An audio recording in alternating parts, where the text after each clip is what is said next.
Yeah. Okay. You want to kick it off? You want me to kick it off, Dean? I will just turn it over to you by saying welcome and happy new year to everyone. It's great to have so many familiar faces and new faces on. And David, this is the start of your second year as chair, and this is I guess technically, we've been doing the TATT chats now for almost 3 full years. It's hard to believe, but and I see Terrence Roberts is joining us, who helped us kick these off. But we're glad to have Scott Baier on as our guest for today. And David, I will turn it over to you, and we will get things going. Great, thank you. And yes, I know we've all heard it enough. But Happy New Year, since this is our first meeting. And yes, as Dean says, this is my second year as chair, so I'm thrilled with that, to have another year in this role, and I'm grateful to everybody here for being on this call. And I do think we should rename this the Terrence Roberts TATT Chat, but since he created this during his COVID tenure. But glad to see Terrence and everyone else on here. So Scott Baier is with us and was with us last year, which many of you I'm certain remember. But Scott is current professor of economics at Clemson University over in the new business college with the new building and beautiful new building. So if you remember Scott from last year, he's got a lot of data, or at least did last time. I hope there's a similar exciting presentation in store for us today, 23, and a preview of what to expect. I can't wait to hear. I know a lot of us are planning and have been planning 23 for their businesses, for their personal budgets, and there's a lot of question marks up in the air. So Scott, I will hand it over to you, and just want to thank you for being on today. Well, again, I appreciate the invitation, and it is good to be back this year. This is one of my favorite presentations to do every year, so it's good to be back with everybody. So I'm just going to go ahead and get started. I think I have about 25 to 35 minutes and probably about 50 minutes of slides. So I'll see what I can get through here today, and I might move through some of them relatively quickly. So again, as you probably could guess, the news changes kind of daily on the outlook of the economy. And I think, as what I'll talk about a little bit later in the talk, is we had some favorable news today, and the markets reacted quite well to that. So let me launch into kind of the start of the talk. And again, the benchmark, or the place that we always begin with, is thinking about real gross domestic product, where we net out inflation and look at the amount of goods and services produced in the economy in a year. And again, remember, because it's newly produced goods and services, this is also a measure of income. So again, think of this jointly as a measure of real production and of income. And one of the noticeable things about the last, say, 20 years or so are these two large events that we had. One was the Great Recession, and you notice you could draw in somewhat of a naive trend line here. And you can see one of the features of the Great Recession was we went down into a recession. And normally when we go into a recession, we get pulled back up to that previous trend line. Well, that didn't happen. What happened after the Great Recession is we stayed down below that line for several periods and continued to grow basically at the same rate as before, but never got up to our old GDP level. Whereas you look at what happened during the pandemic, and this looks more like what economists refer to as a V-shaped recession and a V-shaped recovery. We had a dramatic drop down, but also a dramatic rise back up. And if you take a look at that, and again, drawing that naive trend line, what you see here is within just a couple of years, we almost made it all the way back up the trend. Of course, the first quarter and second quarter of last year, we had negative GDP growth. Third quarter was positive, and fourth quarter of this year is also supposed to be positive and almost close to 4% growth. So the question is, where are we going, and what do things look like going forward? And to kind of address this issue, I'm going to step back and look at the components of GDP, because they're a pretty good indicator of where we are and where things are going. Again, another way in which we could graph GDP is just look at the quarterly growth rates annualized. And again, what you could see here is that coming out of the pandemic, we've had mostly quartered GDP growth rate above the long-term average of 3%. Third quarter growth was 3.24%. And again, we expect fourth quarter growth to be about 3.8% or closer to 4%. And so how am I going to break down, again, what's driving, in some ways, this strong recovery? And then the important question is, do we think this strong recovery is going to keep its momentum going forward? So again, the basic idea is GDP, we could break down into its components of consumption, investment, government spending, and net exports. And the way to think about this is consumption is about 2/3 of GDP, investments about 20%, government spending's roughly 20%.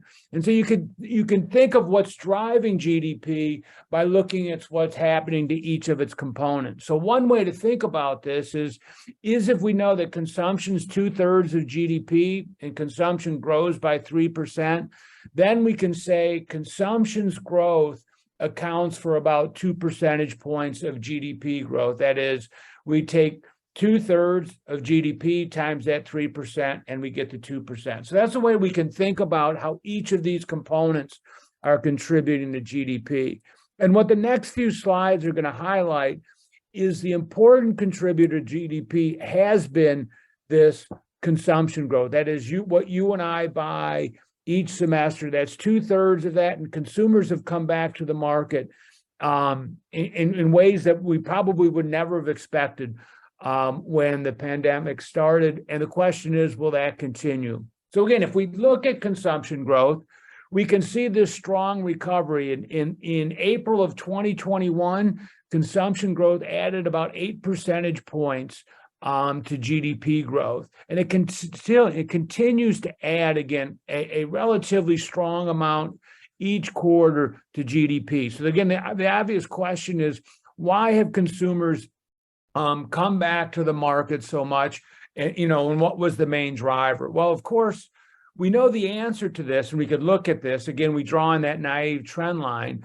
And again, this highlights the same thing. We had this big drop in consumer spending that occurred during the pandemic, but again, a dramatic rebound. And in fact, we're kind of above trend line at this point. So again, the question is, why are we above trend? And I think most of us know why. We could look at the similar graph that has disposable income and consumption. And again, what happened with disposable income, as we talked about last time, there was a lot of stimulus, fiscal stimulus, that helped support consumers in terms of unemployment benefits, additional payments to households with children. All of those things provided disposable income that helped consumers come back. Even though a lot of that stimulus has ended back in December of 2022, that's still helping to propel consumption today. Well, why is that? Well, if you think about the difference between disposable income here and consumption, we can think of that difference of income and consumption in terms of excess savings. So we can think about what consumption would have been, what disposable income would have been, and we can look at household excess savings that occurred because of this stimulus and because of the initial drop in consumption. And the surprising thing about that, at one point during the pandemic, households were sitting on roughly $2 trillion of excess savings. So even when all of that stimulus payments went out, households were still sitting back holding on a fair amount of cash savings, and that was helping us push forward in terms of driving consumption. So here's a chart that looks at excess savings, and at one point it peaked around $2 trillion, but what you can see over the last, say, year or so, consumers have been burning through this excess savings relatively quickly. So one concern I may have about looking forward is, how quickly will we go through the rest of that excess savings? And then once we do, will that put a damper on consumption? So again, another thing that also happened, as I may have mentioned last time, but it's also, you can see it here visually as well. Another big difference that impacted consumption, and it's impacting the economy to this date, is how consumers change their behavior. Of course, during the pandemic, service consumption dropped. We stopped going to movies, stopped going to theaters, restaurants, and the like. So you had a big drop in service consumption. If you look again, thinking of this naive trend line, we're almost or just barely back to where we were at, where we should be back on the trend line coming out of the pandemic.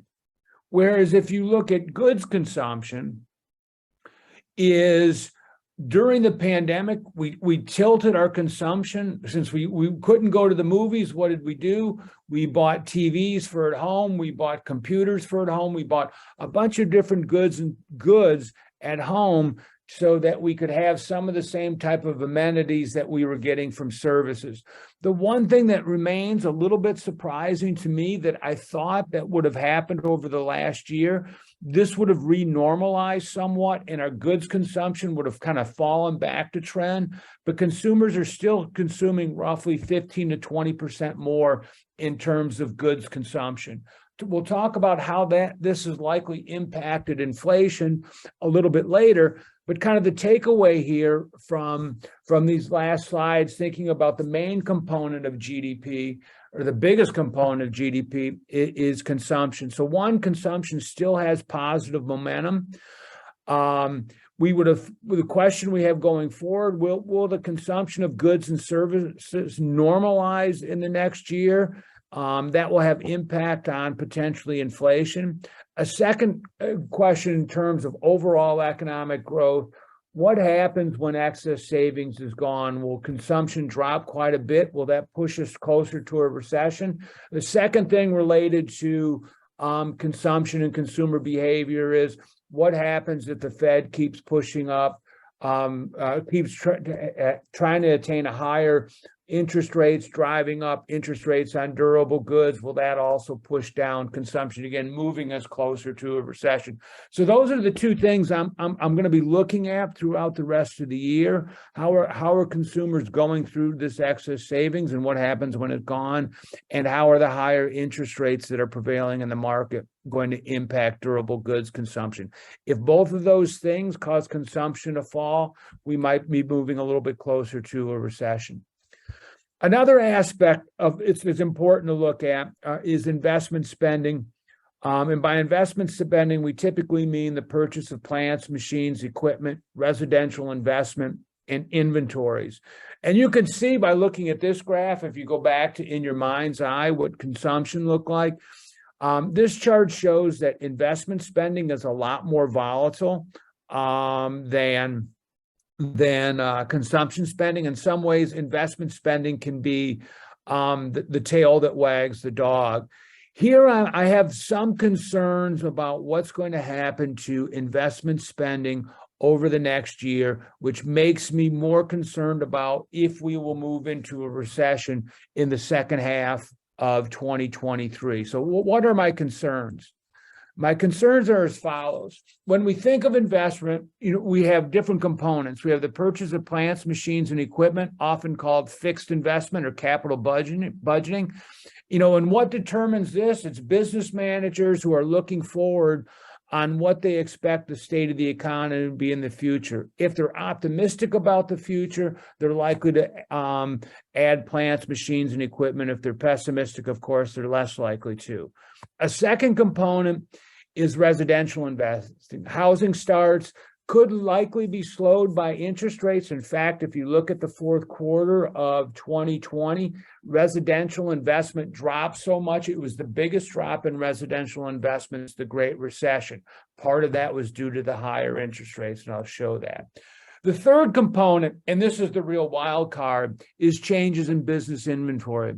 This component is relatively volatile. It's the most difficult to forecast, especially as we're coming out of the pandemic, where businesses and firms were thinking about just-in-time management. Now we have inventory that's based off of just-in-case management. Again, thinking of trying to have contingencies in case there are supply chain disruptions or production gluts, and how to address that. So that's going to be the hardest one to predict. But the first two things that I mentioned, fixed investment and residential investment, I'm a little bit pessimistic about. So why is that? One of the measures that looks at how managers are thinking about the economy going forward is the monthly ISM manufacturing index. There's also a service index that also reads exactly the same way. But if you look at this index, there's kind of a typical look that says once this index dips below 50, it indicates that a recession may be on the way. And what you can see out here is the last 2 months that this ISM manufacturing index has dipped below 50. So again, it may be indicative of a recession coming on. And again, a better way to see that, this dashed line here represents GDP growth, and the blue line again represents the ISM manufacturing index. And what you can typically see, if you kind of squint your eyes a little bit, you can notice that when the blue line typically goes down, that is the ISM manufacturing index, GDP growth typically goes down with it. And the ISM index is a leading indicator of where the economy is going. So again, pay attention if you see news headlines on the ISM manufacturing index to see if it can correct itself in the coming months. If it remains below 50, again, it may be an indication that we may be heading to rougher waters in the third and fourth quarters of 2023. As I mentioned, housing starts have declined dramatically, and it's no surprise why that's occurred, because we've had this relatively large increase in mortgage rates over the last 3 months. If that continues to go up, again, that will put an additional damper on residential housing. I'll kind of skip that slide. Another big component, and I'm not going to spend a lot of time talking about net exports, but again, that's one of the potential drivers of GDP growth. Again, I'm not optimistic that we're going to get a lot of help here from net exports, because net exports are often driven by growth in world GDP. So if other countries are growing quite rapidly, they consume more of all goods, including the goods we produce. There's been some downward revisions in terms of world economic growth. So while I think net exports will continue to add positively to GDP growth, it's not going to be as strong as the last couple months. So again, takeaways from GDP and its components: growth has been supported by relatively strong consumption growth. It remains tilted towards goods rather than service. Investment spending, I'm concerned about that PMI managers index and the higher mortgage rates. Again, will that slow things down in the future? And again, not overly optimistic about world GDP growth. If world GDP growth rebounds, stronger growth in the EU area, or a China reopening increases our exports, then again, that could surprise us on the upside. But I'm not counting on that at this component. So I'll kind of skip through this so we can get through the unemployment and employment. So again, one of the standard things, last Friday we got the new news on the unemployment rate. It came in at 3.5%.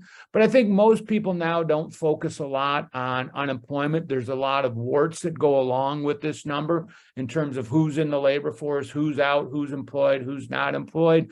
But most of the time, what we focus on now is overall level of employment or changes in employment. So this is for the nation. A couple things I'd like to point out for this level of employment graph. First and kind of foremost, we finally have more people employed now than right before the pandemic. So that's a good thing. If you look at kind of, again, thinking of a naive trend line where we should be, so even though we've recovered the level of employment before the pandemic, we still look to be below what that kind of naive trend line would forecast where we are. So again, there's some good news on the labor market, but also some questions of why we're not back up to where we were, and we'll address some of these. If you look at changes rather than levels, you can see coming out of the pandemic, and here's each month since May of 2020. So that was following the big drop in employment. What you can see here is relatively robust employment growth. That is, in a normal month, say pre-pandemic, we added about 160,000 jobs a month. And you can see almost every month, with the exception of December of 2020, we've added well over that. And even now, we're still adding roughly 230 to 250,000 jobs a month. So again, these numbers are in thousands. So again, it's quite a big number. But again, we have to remember what kind of hole we were digging ourselves out of. At the beginning of the pandemic, within a 2-month period, we lost over 24 million jobs. They all didn't come back right away, and it's taken us a while to recover all those jobs. And again, a slide that hasn't left my deck that I do like to bring back, and again to show what's happening within each industry, is this is the jobs that were lost in March and April of 2020. So again, roughly 24 million jobs. They were highly concentrated in the leisure and hospitality industries, the retail industries, health services, and professional and business services. So let's look at the recovery of what's happened since April of 2020. So from May 2020 to December of 2022, and you could see the dramatic rebound. Certain industries are still kind of lagging behind a little bit. Of course, we're not back to where we were in terms of employment in leisure and hospitality, about 1 million workers below that, but other industries are doing quite well. If you look at transportation and warehousing, we've gained more than double the jobs lost. And of course, part of this is due to this increase in goods consumption that we have to be trucking goods around from place to place. And if you drive up 85, it's up or down I-85 now, you'll see either new warehouses being built or stuck behind trucks moving from place to place. Another encouraging sign is retail trade is above where we were before the pandemic. And again, businesses and professional services, think of IT and other things like that, are doing quite well after the pandemic as compared to before. So again, this is still a good snapshot of the amount of jobs lost in the different industries and how far we've come back in many of these industries post-pandemic. If you look at South Carolina, you get a similar picture. We're above the pre-pandemic levels, but over the overall kind of naive trend line, we're still not back up to where we should be. Again, look at employment changes. Again, a smaller state like South Carolina, you're going to have a little bit more volatility, but the general pattern of adding jobs looks very similar in South Carolina than what it does nationwide. So again, usually what's going on nationwide usually looks like what's going on in South Carolina, except we've been typically doing a little bit better just because, again, this is a place to move to for both households or families, individuals, and for businesses. Again, South Carolina unemployment rate, even though it's ticked up, we're still below the national average. And here's kind of one of the surprising things about the employment data is a lot of people often say, or one of the arguments is why employment isn't back to where we were beforehand, is the argument is it's a lot of the baby boomers retiring. But if you look here, the baby boomers here, which I'm going to call age 55 and up, what you can see is we're almost back to the pre-pandemic level at 99.7% of where we were before. If you look at individuals ages 35 to 44, you see that we're about 5% or 104.8, about 5% above the employment levels pre-pandemic. The concern here, and again, a major concern, is the 25 to 34-year-olds. They haven't re-engaged in the labor market like the other population segments have. This is similar to what happened coming out of the Great Recession. But the Great Recession issue with 25 to 34-year-olds, it was typically white males that were slow to re-engage in the labor market.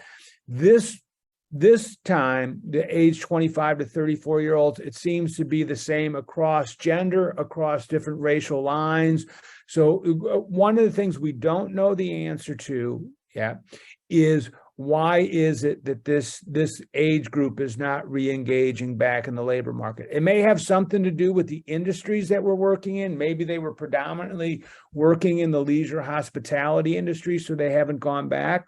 But there is an indication here that there's something going on here. And I think if this is the future of the economy, we want to know why they're not re-engaging.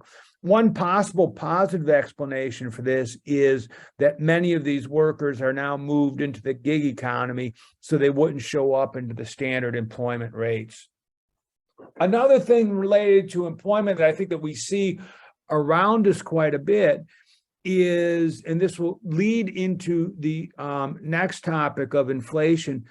If you look at job openings, and this is the entirety of this series, the economists started collecting this series in the early 2000s.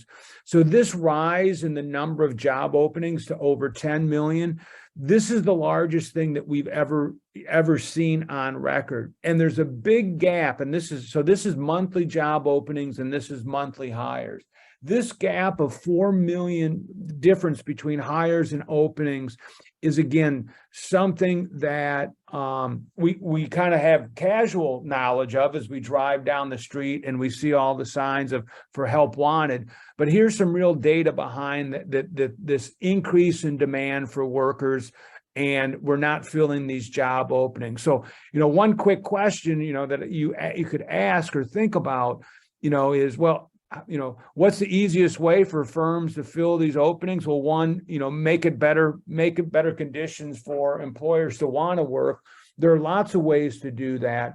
But one of those ways, of course, is to pay the workers a higher salary. And that's going to lead into the next topic of one of the concerns the Fed has is in order to get rid of this gap, we typically think of what is going to happen is wages are going to go up, and that may bleed into higher inflation coming down the road. So as we move to talking about inflation, let me show another graph that kind of highlights what's going on in the labor market in terms of unemployment and wages. If you look at this figure, the red line is the unemployment rate. The blue line represents wage growth. And notice this is like looking in a mirror. They're mirror images of each other. As the unemployment rate goes up, wage growth goes down. Again, not much of a surprise. If there's a lot of unemployed people out there, you could hire workers relatively easy and may not have to offer them a higher wage. But when the unemployment rate is low, in order to attract workers, you have to offer a higher wage. And so you're going to see wage growth going up. So again, the concern that we have, or something that we may see in terms of how it may bleed over into inflation, is we have this low unemployment rate, and we've also seen relatively high wage growth. The question is, with this still large amount of job openings, will that lead to more wage increases, and will that bleed over to inflation? So let's take a look at what's going on with inflation. And so today there was some good news. The good news was, and inflation again continued to fall from its much higher levels than earlier in the year. It's down to 6.4%. If you look at core inflation, which nets out food and energy, it also fell to 5.7. So the direction of inflation over the last few months is positive.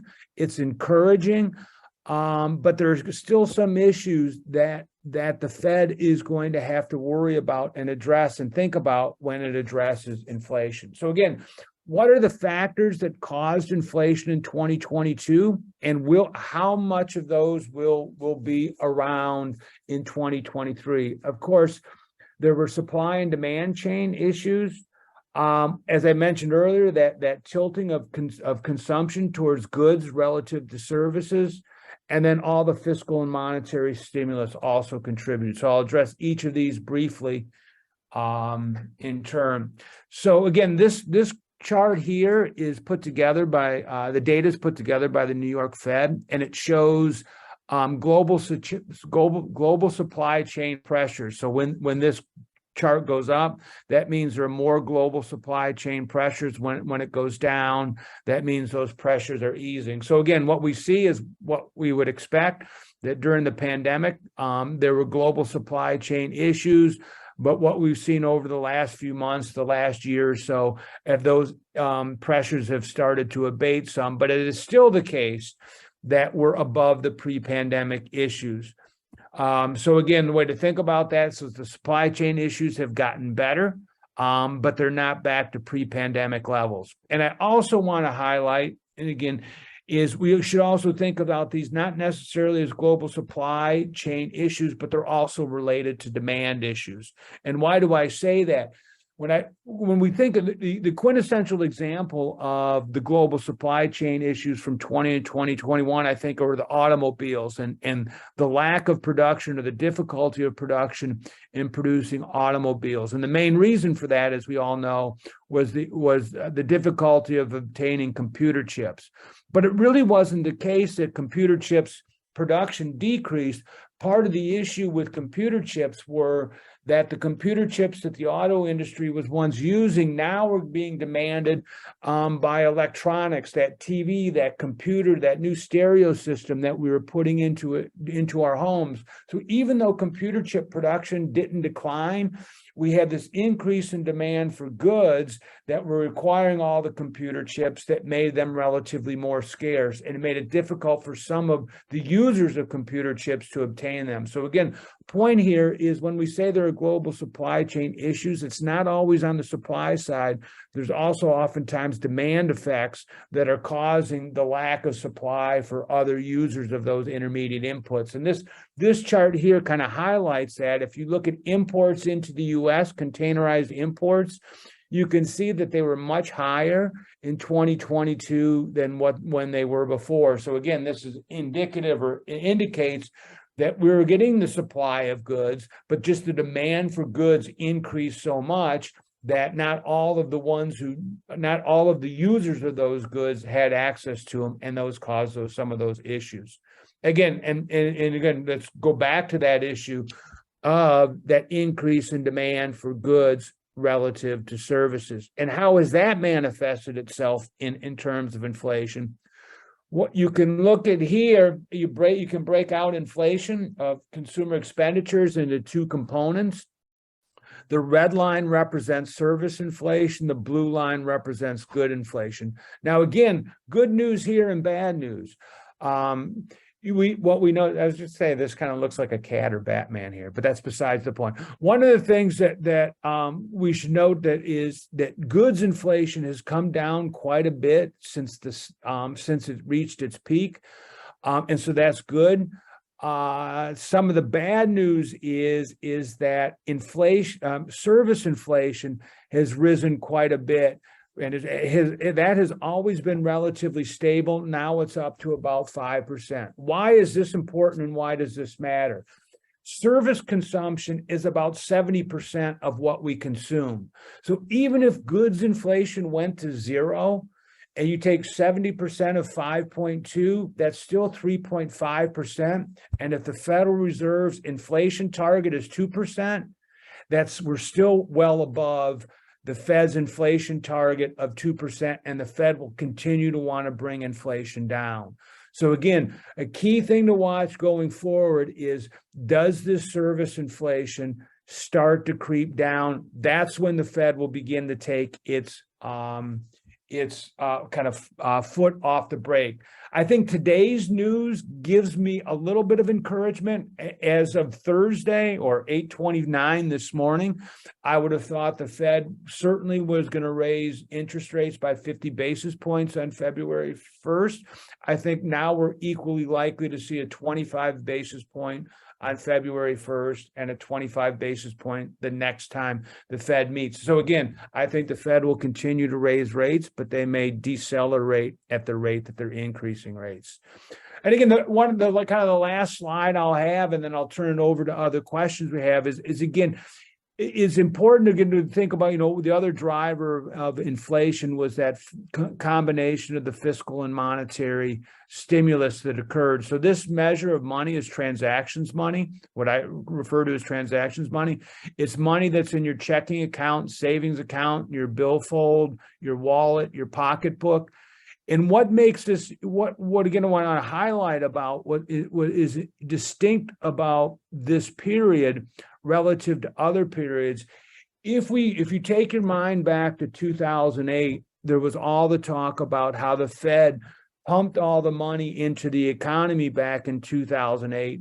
But if you look at 2008 here, there was hardly any movement of M2. Why was that? Because what the Fed did back in 2008, They injected the money into banks by buying up those bad mortgage-backed securities, or those mortgage-backed securities the banks didn't want to hold. And what did the banks do with that money? Well, they kept it in the vault. They didn't lend it out. So by its very nature, if that money doesn't go out into circulation, then it can't be inflationary. And so that's what happened. Even though there was money injected into the system, it really never went into our bank accounts, our checking accounts, into our pocketbooks, into our wallets. And so it wasn't inflationary. Whereas what you looked at what the Fed did in 2020, it worked in conjunction with the fiscal authority, more or less. And so there were days when I woke up, or you woke up in the morning if you had kids under the age of 18, and you would have additional money deposited in your account, or you would have the unemployment benefits deposited in your account, or PPP money got was given to you. So what would made this distinctly different was that money was directly put into people's hands or in their checking accounts. And when that occurs and you wake up one day with more money in your checking account or savings account, what are you likely to do?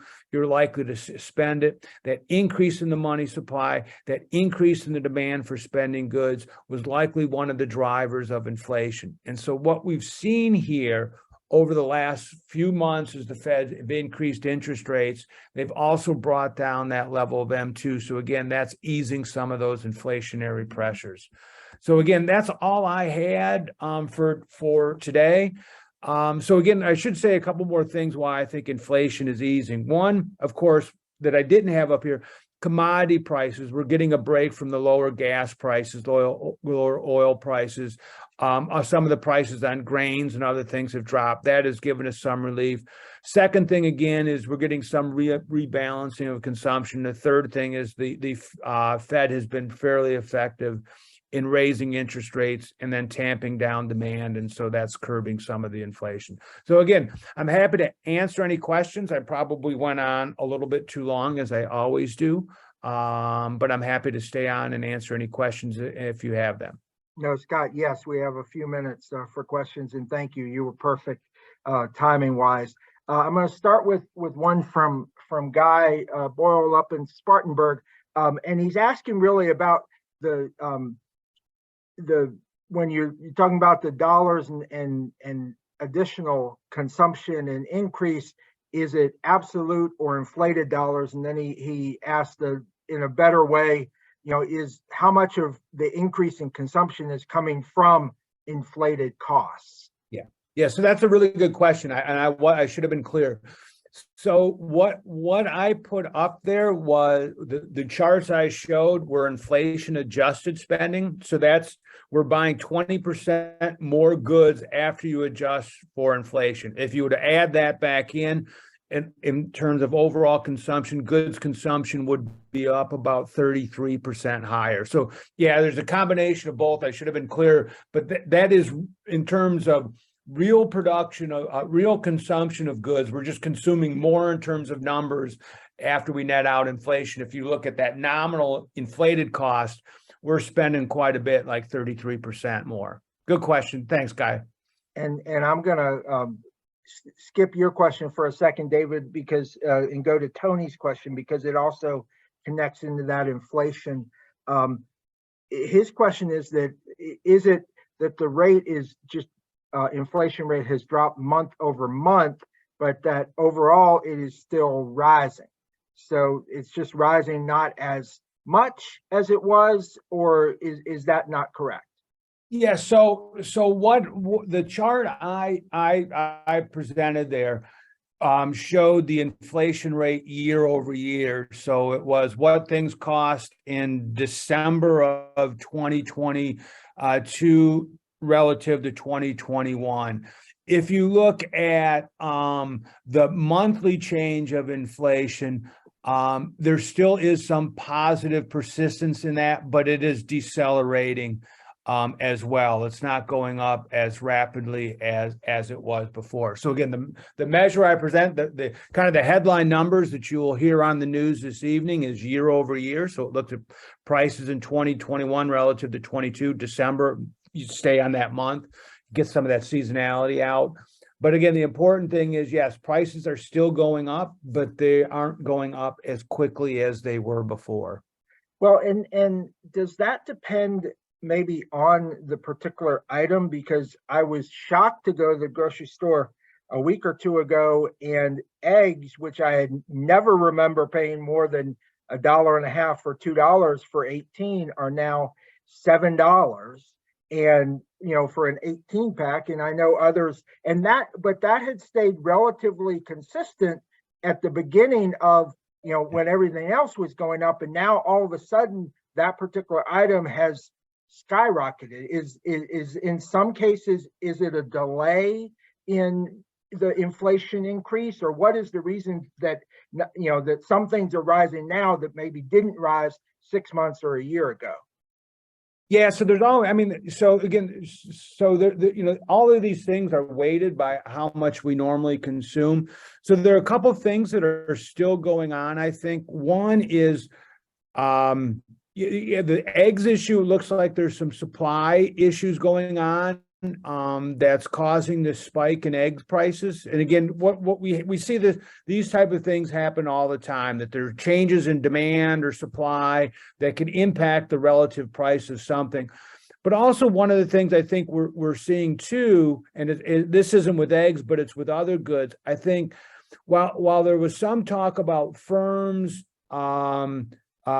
profit, gouging consumers by increasing prices, there were lots of firms in certain goods that they felt like they couldn't raise their prices during the pandemic because they were goods that were in high demand. And one of the quotes I've used in the past is the CEO of the company that owns Clorox said, "Look, we didn't want to change the price of wipes because everybody needed them, but at some point our costs have gone up that we have to get those profit margins back to where they were before." So there's some delay in when firms are going to raise their prices to be commensurate with costs. So yeah, we still have quirks like the egg issue. I think that's coming out of the pandemic that leads to prices spiked. And I know I have to buy eggs on the way home, and I wasn't looking forward to what I have to pay for them because I've read quite a bit on how expensive they are. Yeah, that is quite amazing. So David asked the question about, Fed rates apply for the whole country, but in terms of when you look at the housing market, you have population migrating to certain places like South Carolina. So how different is the rate impact of housing in markets with population increases versus markets with population decreases?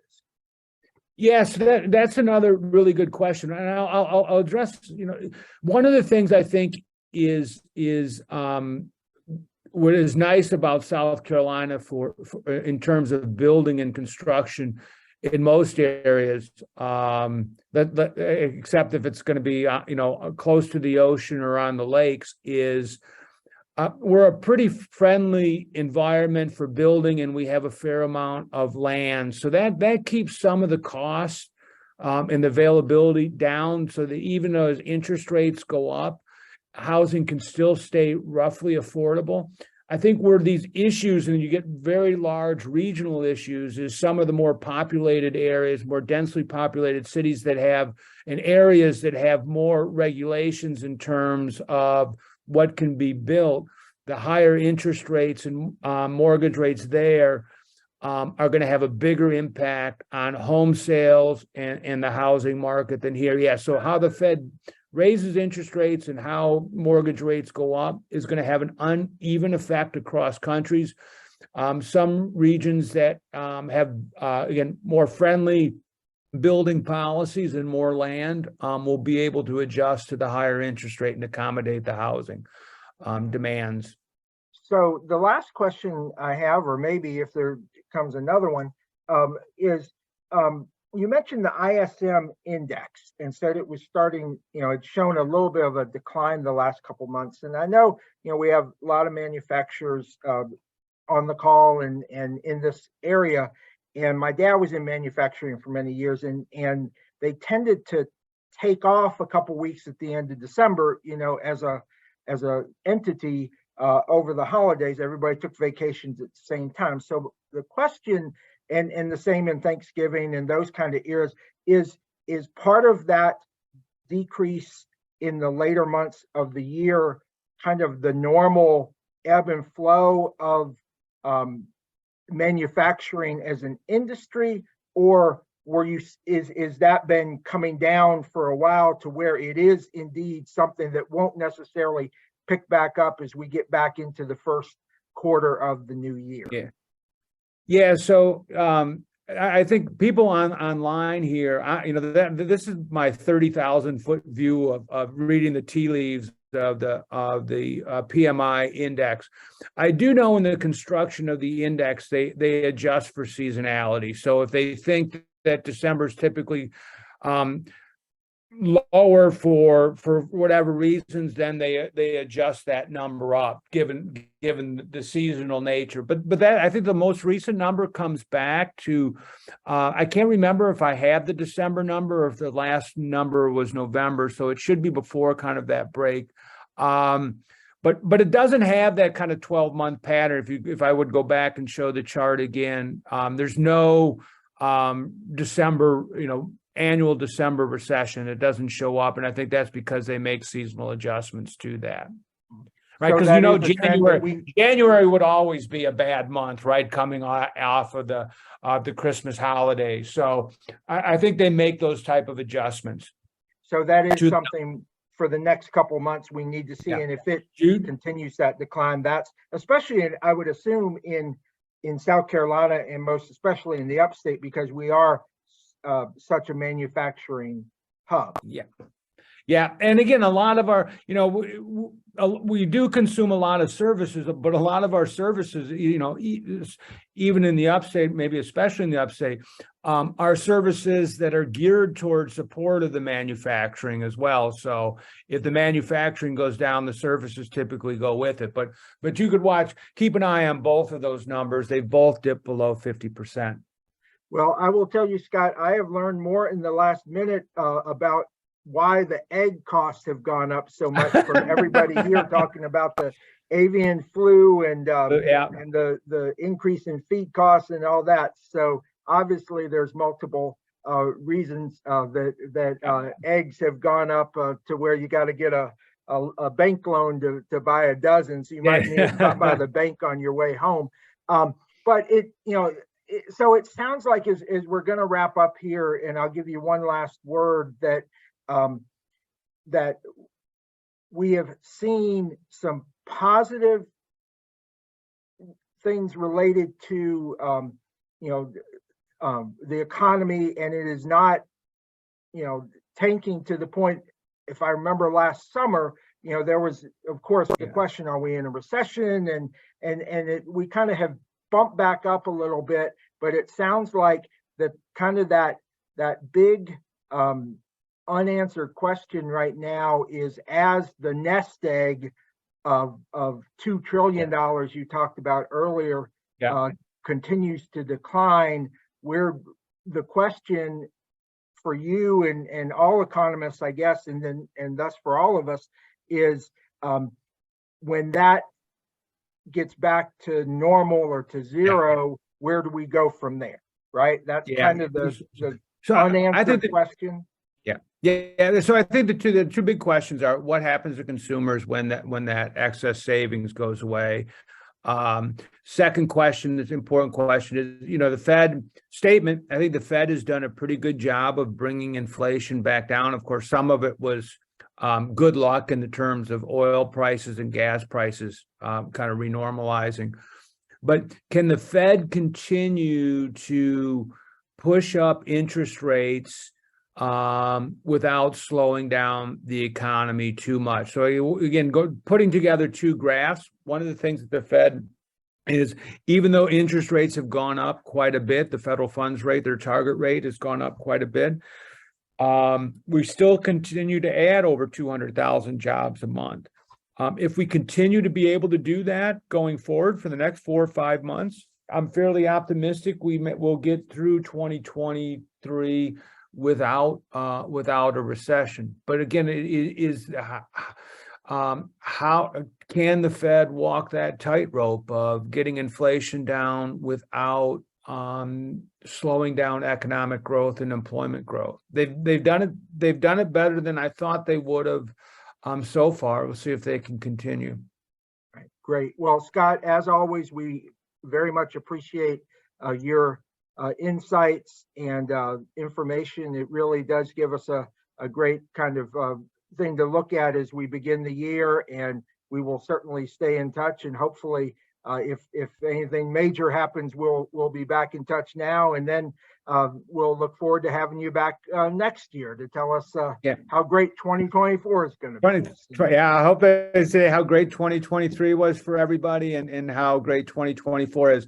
I in the chat, I posted my email, so if you would like a copy of the slides from today's talk, you could just shoot me an email and I will send them out. Actually, we will put that in the recap we send to everyone too. So so we will get that to everyone. And as you know, folks, the great thing about Zoom is we are recording, so we will have the video of Scott's presentation to send out and to share. So Scott, again, as always, we thank you very much. Oh, you're welcome. I'll pass on watching the video of myself. All right. Well, Justine, I'm going to turn it over to you for our resource update. And I can't remember if I think we mentioned last month, but before we do the resource update, I do want to again say congratulations to you for your promotion. And as someone said earlier this week, all the extra things I'm giving you to do, but you're doing a great job as always, and we thank you, and please take it over for our resource update. Thank you very much. I got a nice note today from one of our board members, and it says, I want to congratulate you on your recent promotion. I know you will do a great job with all the new stuff Dean piles on you. You know me well. Okay, I have the honor of doing the resource update, introducing our resource update for today. We have Deandra Pastana from Rise Prevention, and it looks like she's got a colleague with her. So we will let you talk about trying to reduce drug use in teens in schools, right? Yeah, hi. Actually, Martine Halou, our executive director, is going to be doing the presentation. So I'll pass it on to her. Yeah, but she is equally as important. She's my teammate. We are family here. So we are so thankful to have gotten this opportunity to present to you all, even just for a very short period of time. Also, I want to give a big shout out to those people who are on this call, who I've already looked at. I'm like, oh, this person and this person, who are part of 10 at the top, have been very, very supportive of Rise Prevention. You all know who you are. So, and I think somebody I actually spoke with today. So also want to give a shout out to Mr. Craig Sharton. He is now our new board chair. So that is a big surprise for any of you who did not know that. So we are so privileged to have Craig at the helm of this organization. And I'm very, very excited to work with him, as we have a lot of growth that we're looking to really, build upon what we've got. We also need to do a lot of capacity building. And it's kind of like two sides to a coin. So the reason why we've got to do a lot of growing is because the need is growing. In regards to substance abuse and addiction among teens. It is our #1 public health crisis right now. But the second thing that's great, though, about growing is the fact that we're actually doing a really good job in what we're doing, and people are seeing that. So the demand for our program is growing, which that's always great, because we want to prioritize people changing the conversation when it comes to dealing with this addiction and drug issue that we have that's permeating our country in all different ways. We want to start changing the conversation to prioritizing prevention. Now, we could talk all about the drug issue that we're facing right now, especially in regards to teens. But really what I want to do is I want to focus on where you all are right now. And I want to speak to where you all are in the world of businesses that are wanting to grow, businesses that are looking for good, reliable workforce. You're looking forward to the future, seeing how you can grow. Well, a lot of that has to do with the people that are going to come into your organization. So for me, when I think about how does RISE talk to people who are in business, the main factor, the main point that we want to really bring across is that we are passionate about saving youth. We are passionate about saving them from drug use, addiction, all the destructive behaviors that come along with it, all the consequences that come along with that. But really, we focus on wanting for every single teen that we encounter to be able to fulfill his or her potential. It's a gift to be alive. It's a gift to be able to live. And so we don't want any of those kids to be robbed of the opportunity to see what their talents have been given to them for. So we really want to focus on getting businesses engaged in our RISE movement. So if you all go to our riseprevention.org page, there's a red button there that says join the RISE movement. And the RISE movement is our public advocacy arm that we have just started that supports the work that we're doing in schools, in churches, and with other organizations to actually reach kids with boots on the ground effort to help them and to help their families. But the RISE movement focuses on engaging individuals and engaging businesses in helping us to be able to do that. Right now, there's more demand for our program than what we can handle financially. We've got to hire more people. We need a bigger office. We need all kinds of things to be able to really grow in the ways that is necessary right now. And the demand that's out there for what we're doing. So we are really relying on businesses and the community all around the upstate to work with us and to join us and to support what we're doing, knowing that prevention should be a priority. We want to stop addiction before it starts. For us, that's compassion. That's the greatest compassion that we can have, is to say, you know what? I don't want for these kids to go down a path that might destroy their futures, might even take their lives.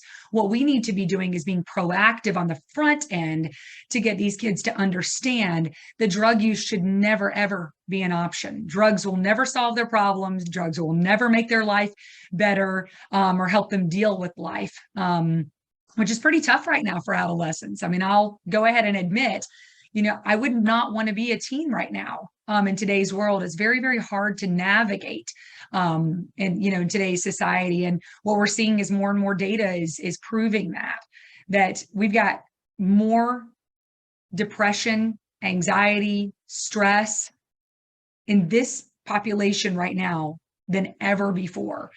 And then on top of that, that goes hand in hand with the fact that these kids are using drugs more than ever before. We've got 3 out of 10 middle schoolers that are using some substance in order to cope with life, deal with stress. We've got that number raises up to 8 out of 10 high school students. And so the question becomes, if we do not address this issue now, what is tomorrow going to look like?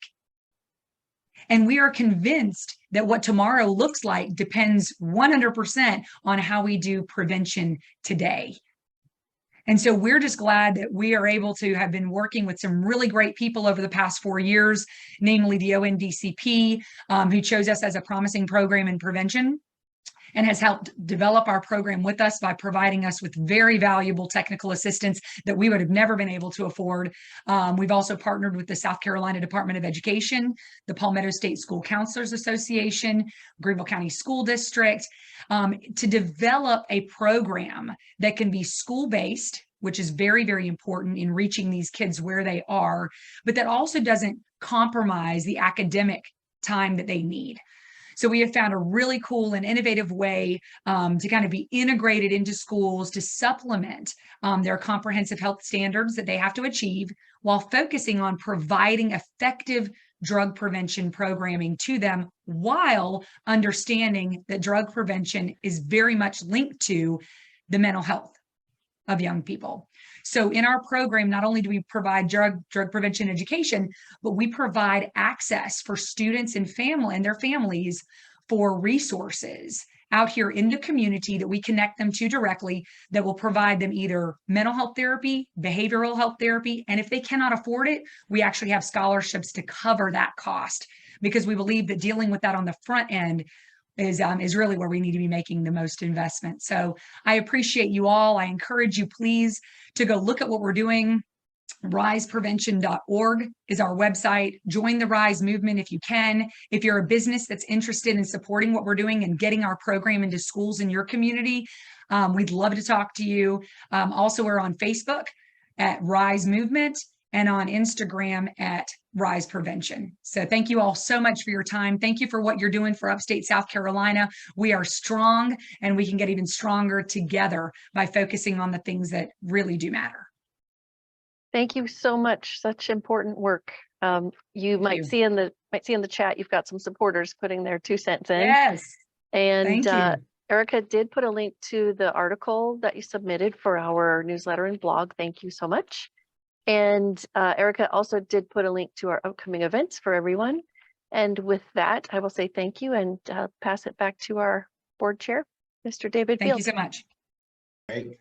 All right, we'll do a quick closeout. I want to thank Scott Baier for being with us and sharing all his information. That was 50 minutes crammed into 35 or so, and he did a great job with that. And Martine, you and your team there at RISE, thank you for doing just great work and the Lord's work. So thank you for that and all you do for us here in the upstate. And so with that, I'll say goodbye to everyone. We'll see you next month. And I know you'll get the updates and the emails for exactly when that is. And I don't know it off the top of my head. So y'all have a great day.